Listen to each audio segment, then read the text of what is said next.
The gentleman yields. The chair now recognizes the gentleman from California, Representative Cárdenas, for 5 minutes of questioning. Thank you very much, Chairman. Thank you, Administrator Regan, for being with us today to answer our questions in full view of the public about what we're doing and not doing and what you're doing out there. As you are aware, every day over 20 million children across the country use a school bus to get to school. Unfortunately, these buses are often fueled by diesel, which pollutes the air our children breathe and leads to high rates of respiratory illnesses, health complications, and missed days of school. Simply put, this is an injustice to our youth and to our communities.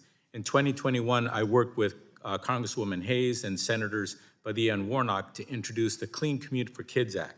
The bill, which addresses harmful diesel pollution that impacts our children, school teachers, and communities, went on to serve as the inspiration for the Infrastructure Investment and Jobs Act, Clean School Bus Program. I'd like to thank you, Administrator, for your work and the work of your team at the EPA on the implementation of this vital program. The response from school districts has been nothing short of tremendous, and to date, every funding opportunity made available under the Clean School Bus Program has been oversubscribed. Throughout the rollout of the program, the applicant pool has included submissions from all 50 states, Washington, D.C., Puerto Rico, the U.S. Virgin Islands, Guam, American Samoa, and federally recognized tribes. And in fact, it's my understanding that many of my colleagues on the other side of the aisle, their districts have submitted for this program extensively as well, and represent school districts and applied for funding through this program to buy cleaner school buses throughout America. Administrator Regan, can you provide an update on how we've seen communities and school districts respond to the Clean School Bus Program in both blue and red districts? Well, it's just been, thank you for your leadership on this topic. This is one of the most enjoyable programs I've ever managed. Getting some of these dirty school buses off the roads and seeing some of these electric buses, these natural gas buses, replace that dirty diesel has just been great. Not just for us to see as staff, but watching the celebration of school superintendents, principals, teachers, bus drivers, and children all over the country, as you said, in red and blue districts.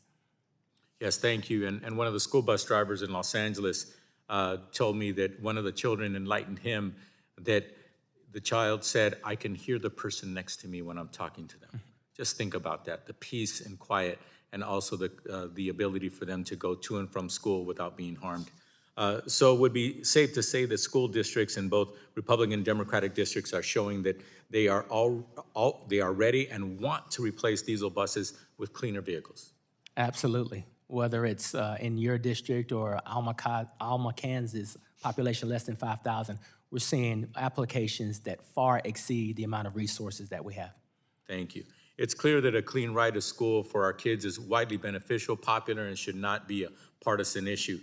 That's why this Congress, I've continued to work with my colleagues to ensure that this program has the resources it needs to continue to replace dirty school buses throughout the country.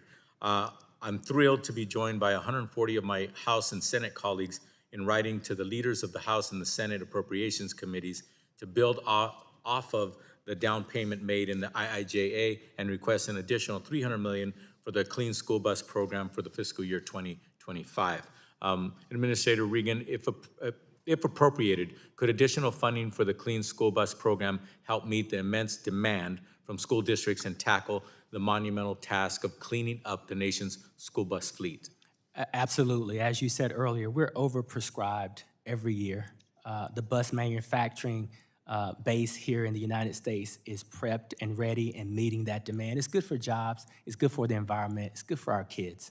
Good. And I think we're demonstrating to the rest of the world that we can clean up our act and that they can follow suit as well.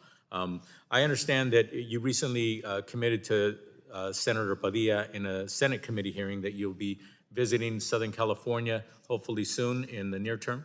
Absolutely.